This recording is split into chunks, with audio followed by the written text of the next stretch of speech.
let's jump right into this explainer. I want you to just close your eyes for a second and imagine something. Picture the quietest, most intensely isolating place you can possibly think of, right in the dead of night. You're entirely surrounded by concrete and steel, suspended hundreds of feet up in the air, just completely cut off from the safety of the world outside. It's terrifying, right? Well, today, we're diving deep into a digital myth that has literally terrified millions across the globe.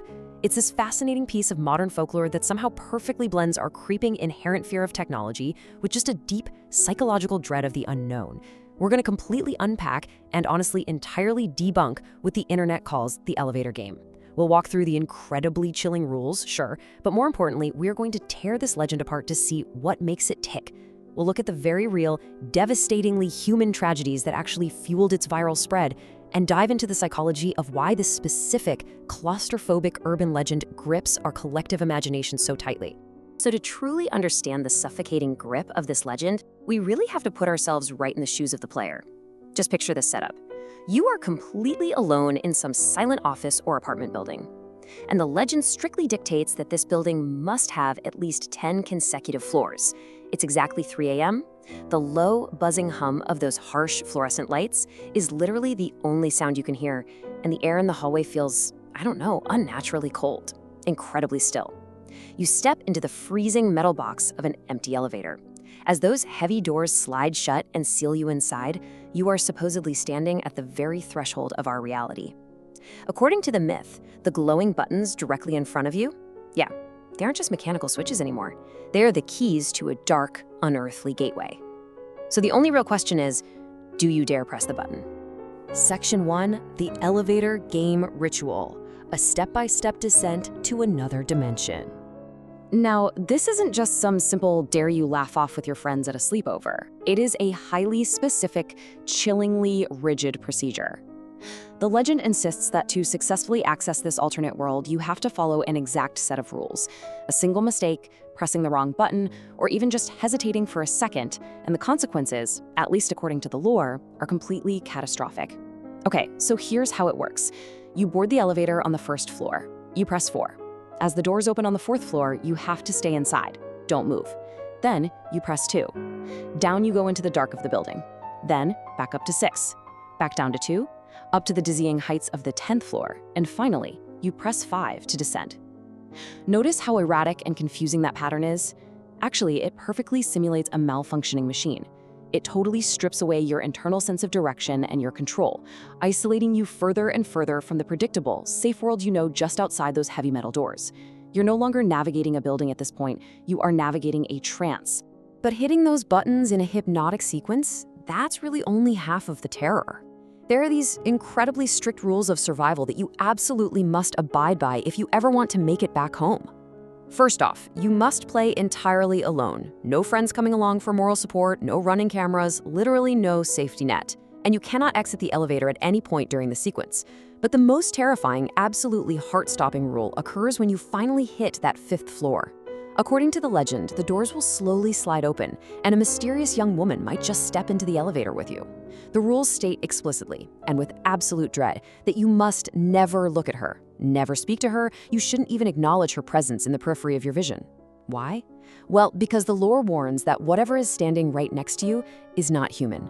It's some sort of entity mimicking human form. And interacting with her, making eye contact, or speaking even a single word will result in you being trapped in her world forever, or, violently ripped apart before those doors can ever open again. So let's say the woman is now in that claustrophobic space with you. You're standing in total silence, sweating, and you reach out and press the button for the 1st floor. If the elevator actually goes down, well, the ritual has failed. You've got to flee the building immediately, and whatever you do, don't look back. But if the elevator inexplicably ascends to the 10th floor instead, you've succeeded. The doors will open to an alternate dimension. The lore describes this place as a desolate, suffocatingly dark copy of our world. The power is completely out everywhere. Electronic devices like your smartphone or your smartwatch, they'll entirely refuse to work. No cell signal, no Wi-Fi, nothing. There are no sounds of distant traffic, no ambient hum of a living city. It's just dead silent. The only light source in this pitch-black realm is a distant, glowing red cross that you can see through the shattered windows of the high-rise. It is a quiet, parallel nightmare where you are just utterly, profoundly alone. Section 2. The Tragedy of Elisa Lam, when internet folklore meets real-world horror. Now, urban legends usually stay safely tucked away in the shadowy corners of Reddit or 4chan, right? Shared strictly as creepy fiction to read late at night when you want a scare. But sometimes folklore bleeds into reality in the most devastating and heartbreaking ways imaginable. We really need to transition here with deep respect and empathy as we look at how this entirely fictional game became deeply, inextricably entangled with a crushing real-world event: the 2013 tragedy of Elisa Lam, a 21-year-old Canadian student who was staying at the infamous Cecil Hotel in Los Angeles. The timeline of this case is absolutely vital to understanding why the myth exploded from a niche internet forum into massive global news. Elisa Lam was last seen alive on January 31, 2013. In a desperate, frantic search for answers, the LAPD released some of the hotel security footage on February 13th. And man, the silent video was deeply unsettling. It immediately sparked an absolute firestorm online. It showed Elisa all alone in an elevator. She was pressing multiple buttons at once, peering really cautiously out into the empty hallway, hiding in the corner of the elevator car, and making these unusual flowing hand gestures, almost as if she were speaking to someone completely unseen. The doors eerily remained open the entire time. Tragically, on February 19th, after hotel guests complained about the water pressure, her body was discovered in a water tank on the hotel's roof. Because the Cecil Hotel already possessed this deeply dark, super well-documented history of violence, and because Elisa pressed multiple elevator buttons and appeared to be hiding from an unseen figure, online sleuths immediately, and frankly quite recklessly, connected the security footage to the elevator game. They aggressively theorized that she was playing the ritual, that she had actually encountered the supernatural entity on the 5th floor and was transported to her doom in another dimension. And this is exactly where we must completely tear this legend apart. Because the reality, as definitively concluded by the coroner and medical professionals, was profoundly sad, but entirely, heartbreakingly non-supernatural. Elisa suffered from severe bipolar disorder. She was unmedicated at the time, and all the evidence pointed to a tragic, terrifying manic episode, characterized by severe paranoia, which ultimately led to an accidental drowning. Yet, the internet had already irresponsibly merged the fiction of a ghost story with the devastating reality of a young woman's death. It rocketed the legend to global infamy and sadly obscured a very real human tragedy behind a veil of digital conspiracy. Okay, so the myth was massively magnified by a real-world tragedy, but is there a rational explanation for the legend itself? Like, where did this incredibly specific set of rules, this bizarre button sequence, and this profound fear of elevators actually originate? Well, let's turn the lights on, let's shift our focus entirely and pivot from telling a ghost story to conducting a cold, hard, investigative debunking. We are going to trace the exact anatomy of this myth. Section 3. Uncovering the real origins. Tracing the digital footprints of fear. While the elevator game might feel like some ancient, dark magic ritual passed down through generations, its origins are actually strikingly modern. It doesn't come from ancient dust-covered texts, it comes straight from the digital age. It was born out of recent internet history and, surprisingly, a very real, horrific mechanical tragedy that shook an entire nation. The actual seed of this nightmare was planted back in June 2006 in Tokyo's Minato ward. And this wasn't a ghost story at all. It was a horrific, fatal elevator malfunction that tragically crushed and killed a 16-year-old boy. The entire country watched the news in absolute horror. 2 years later, right around June 2008, early ghost stories about malfunctioning elevators, sudden drops, and otherworldly encounters in high-rises started popping up on the Japanese anonymous forum known as 2channel. Then, by July 2010, this loose, trauma-based ghost story crossed over into South Korean internet communities. That's where it slowly evolved into the strict, step-by-step, gamified ritual we recognize today. Finally, around 2011, English translations hit Western creepypasta forums, and boom, the legend went totally global. To really grasp the sheer scale of how this origin took root, you have to look at this number: 300,000. That is the exact number of elevators that were urgently, frantically inspected across Japan following that fatal 2006 accident. Try to fully imagine the intense, real-world societal paralysis that gripped the public. Imagine living in a dense, sprawling metropolis like Tokyo, a city literally defined by its towering skyscrapers, and suddenly entirely losing faith in your primary mode of vertical transport. Every single time a person stepped into a heavy metal box, suspended by cables hundreds of feet in the air, there was this lingering collective trauma. You'd wonder, will the brakes fail? Will the doors crush me? This widespread cultural panic over failing technology and fragile infrastructure is exactly the fertile, terrifying ground required to birth a modern urban legend. The myth wasn't about ghosts initially. It was a direct manifestation of a very real, very paralyzing mechanical anxiety. Section 4. The psychology of liminal spaces. Why elevators terrify us. Beyond just the fear of mechanical failure, there are these deep sociological and psychological frameworks that explain exactly why a mundane metal box is the absolute perfect setting for a modern horror story. It all comes down to the concept of the liminal space. If you haven't heard the term, a liminal space is basically a transitional threshold, a place meant exclusively for moving through, never for staying in. Think of long, empty hotel hallways, dimly lit stairwells, airport terminals at 4 a.m., and especially elevators. When you step into an elevator, the heavy doors slide shut, locking into place, and you are entirely, instantly stripped of your agency and your control. You are physically isolated, suspended by a wire and a pulley in a dark, empty void between floors, literally trusting a computer chip with your life.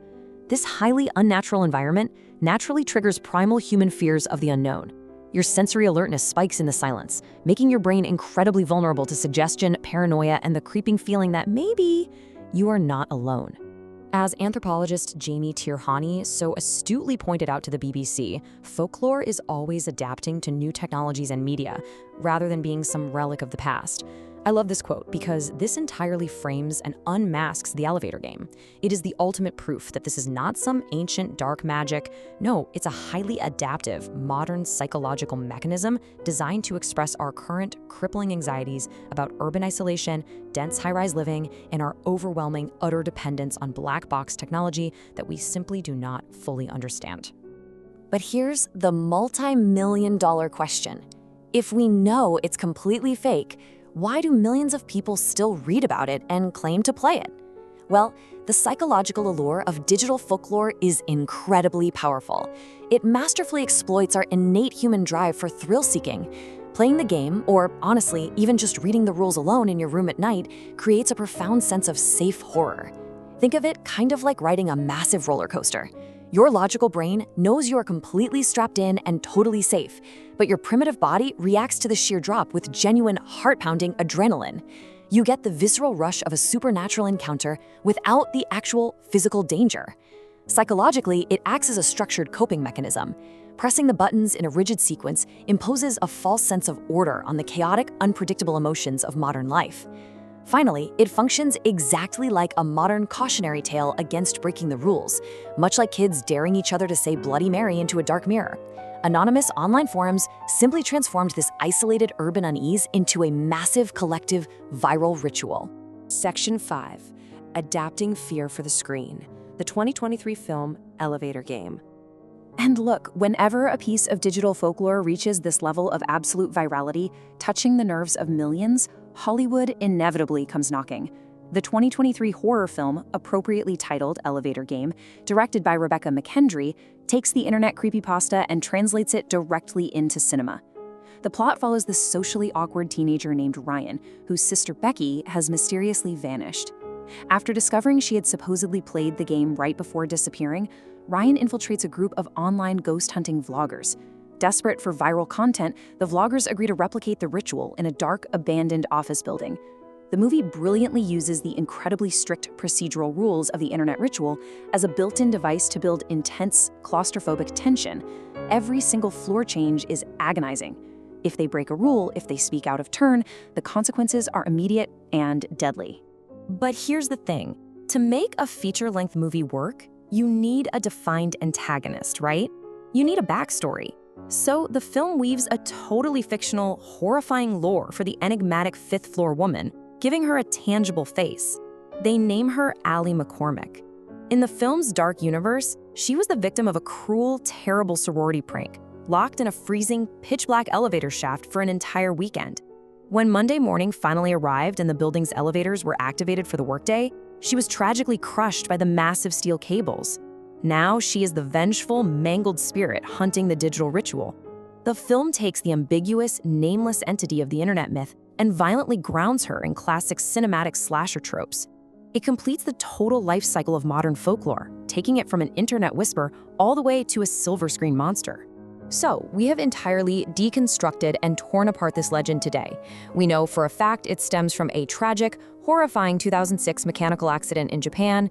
We know it is fueled by the deep, unsettling psychology of liminal spaces, and we know it was massively, unfortunately amplified by the heartbreaking, incredibly sad reality of Elisa Lam's mental health crisis. But as we close out this explainer, I want to leave you with a final, lingering, provocative thought. If the elevator game is proven to be just a digital myth, entirely manufactured from urban anxiety and failing infrastructure, why do we still hesitate, even just for a fraction of a second, before stepping into an empty elevator late at night? Why does that cold metal box, humming softly in the dark, still make our hearts beat just a little bit faster when the doors slide shut? Perhaps it's because the most powerful, terrifying magic of all isn't found in a hidden sequence of buttons or an alternate dimension. The true terror is found in the enduring, dark, and utterly limitless power of the human imagination. Thank you so much for joining me on this explainer. Until next time, stay curious, and maybe, just maybe, take the stairs.